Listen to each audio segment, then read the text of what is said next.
Hi guys, my name is Nonima Dikela. Welcome to my YouTube channel. So today I want to talk about Judge Rata and the things that he does in that courtroom. I don't know if you guys have noticed him. Whenever the defense is coming through with real stuff, whenever he is caught in his nonsense, he will always distract them or try to smooth talk things. I don't know if you've noticed that about him, but one of the things that I think the reason he is doing that is to hey, Lily Judge, guys.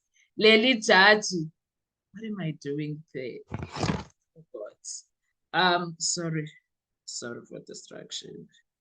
Okay, sorry about that. I got distracted. Really distracted, but we will continue with the video. Okay. Apologies for that, but let's continue. And I'm not removing this. It's normal to have these things.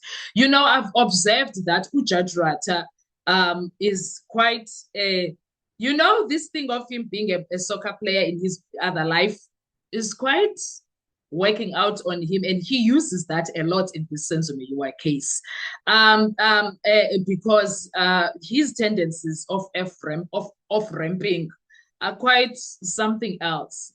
And I think that's one. It's insightful observation on my end, and it raises some serious questions about judicial conduct and focus in the trial management. Because why is Judge Rata behaving like this, guys? Why?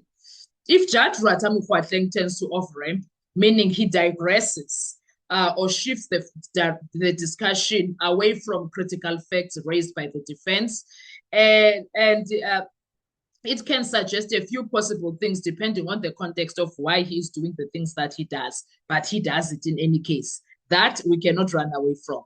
He does those things and all the damn time. Number one, it's either Judge Rata is trying to create avoidance or deflection. If the timing of the off-ramps the coincidences, if specifically when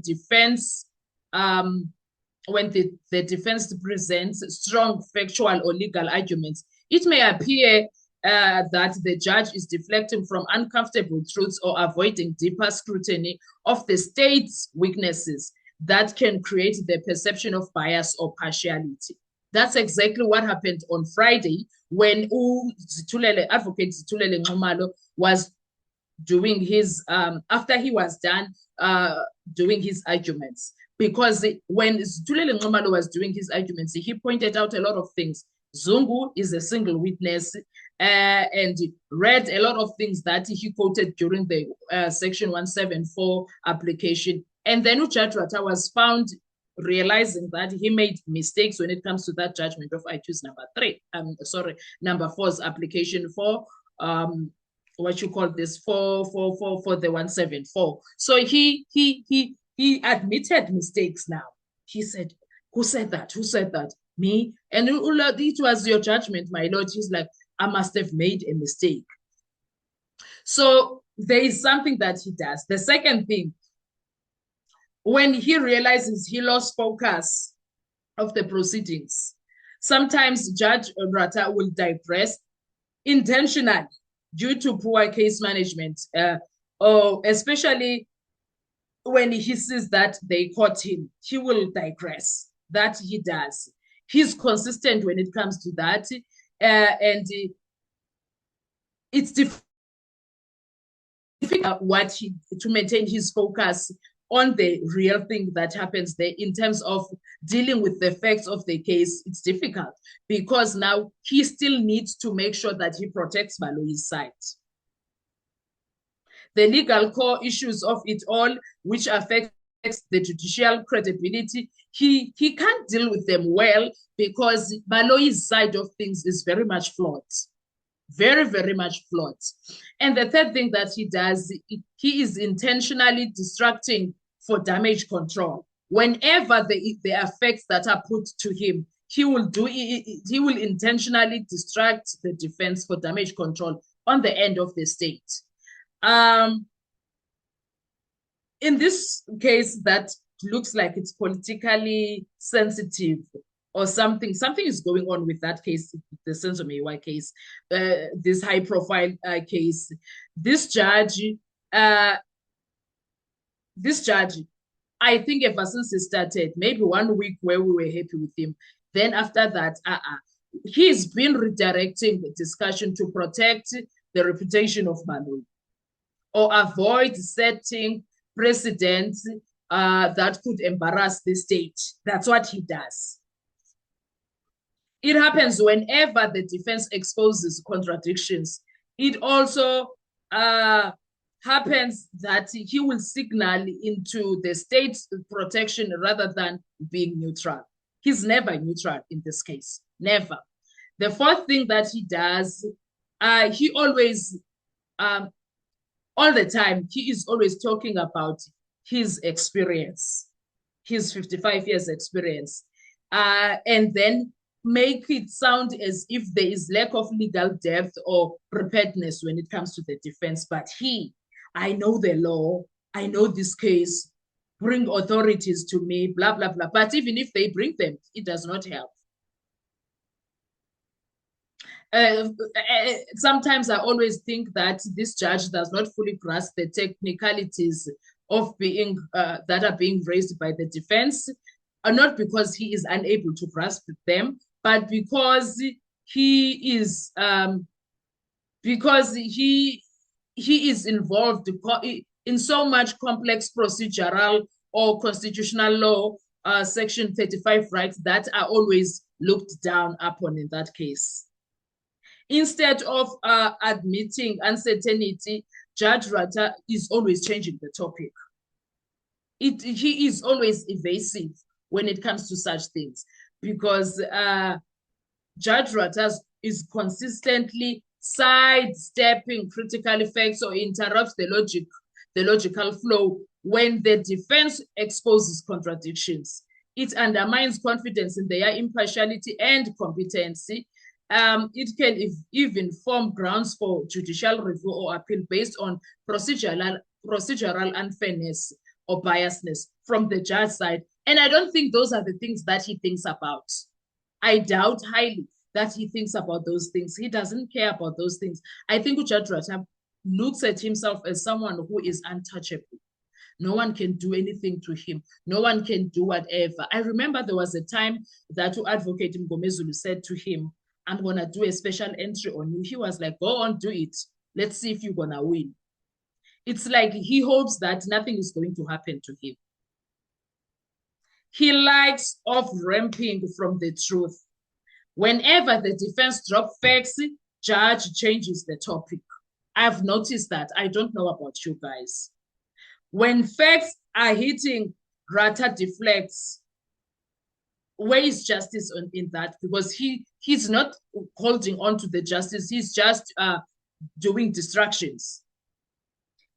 Judge Ratta will go on the side of losing focus every time the defense exposes the truth. He switches the gears. That's what he does, guys. Ratta's strategic distractions, they are always ready to act. They are always ready to act because he will change the topic when facts are surfacing. That is what he does in that case. That is what he does in that case. I don't know if you guys have noticed that. I don't know if you have noticed how he will, if he's not making dry jokes, he will, for instance, on Friday, when Nxumalo was done with him because he felt what Nxumalo did to him. He felt everything that Nxumalo was doing. And then he started saying, do you know the Nxumalos in Soweto? He started talking about pretty girl, Suzette. We were studying together, blah, blah, blah, blah. Hey, what must we do with Ikrashi Ikea back in the 1960s? Imagine, Ikrashi Ikea back in the 1960s, guys, what must we do with it? That is Judge Ratta for you. He is destructive and he is intentional about his destructiveness. He's intentional. He is not just losing focus, guys. He is intentional about what he does in that courtroom. That's just how he operates, Judge Ratta. I don't know where is this going to take him, but one thing that I can tell you is that we see you, Judge Ratta. We see you. We see what you do there. We see when you are trying to distract the defense. But I must say, at least at this time, he was saying things. It was after effects, after they were like, Yabana, when it was Ramusipile, he didn't stand a chance because Ramusipile was coming for him straight. Ati angfuni kuthi never ever up.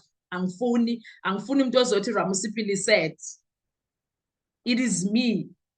Angfuni umuntu uzokuthi why choose number 2 or why choose number 1. Ramusipile said, I am saying this. That's not him saying it. I am saying this. Like the defense was on point on Friday to an extent. I was so impressed with the guys. I was so impressed to an extent to Judge Ratha. Less distractions than that I'm talking about or referring to. He did them when the defense, when Nxumalo was done, when so and so was done. There's a lot of things. There was something else that distracted me. After Mshololo was also done, because we know Queen Mshololo will come with Section 35. She don't play. I'm going to do a video on that too. Do you know what Judge Ratha did? He went back to Baloyi, and Baloyi flat. He's always flat when it comes to responding to arguments. He will start something that will bring arguments. Then he will start something that will bring arguments, and then it will fall flat. Cookie will crumble in front of him. He won't know how to handle ish. And he will be the entire time. Baloyi flows when he speaks, but when he lies and when he is trapped, he'll be like, the entire time. You must know that Chile for him. You must know when he does that, just know it's Chile for him, and he needs Judge Ratha to save him. Sir, you awunayilimi wena. Awuthintithi ngesixhosa ngesizulu awunayilimi. You don't start Baloyi. What is this now? He will be like, you already know that he knows what he's doing is wrong, but he's forcing it. When he does that, you already know that he knows I'm wrong, but I'm gonna force it anyway. Ubaloyi akonqeni to flog the horse and flog it and flog it. He's been doing that with the who I choose number 1. The horse is not flogging. The horse is dead. It's not helping him. The flogging is absolutely not helping him in any way, shape, or form. That's how he is, Ubaloyi. I don't know where he's going with this. I don't know what he thinks he's going to get out of this. But one thing for sure, the state has no case. Mngomezulu said it many times before he died. Mngomezulu said it many times before he died. He had a year in that case because he arrived, I think, in November 2023, died in December 2024. It's been a year. In that year, he told us so many times, the state has no case, but what they do, they go after everything that is being said by the defense. They will go after that. They have nothing on their own. Mngomezulu told us that about the state case. Anyway, guys, what are your thoughts when it comes to this? Because I am saying Judge Ratha likes digressing, deflecting, distracting, just to cause defense to lose focus. But it doesn't work because they always bounce back. In fact, they have learned him like a book. They have learned his tactics. I'm saying that's what he does. I don't know if you've noticed that. Drop your comment and your thoughts on the comment section. I want to hear your views when it comes to this matter. Please don't forget to like, to share, to comment.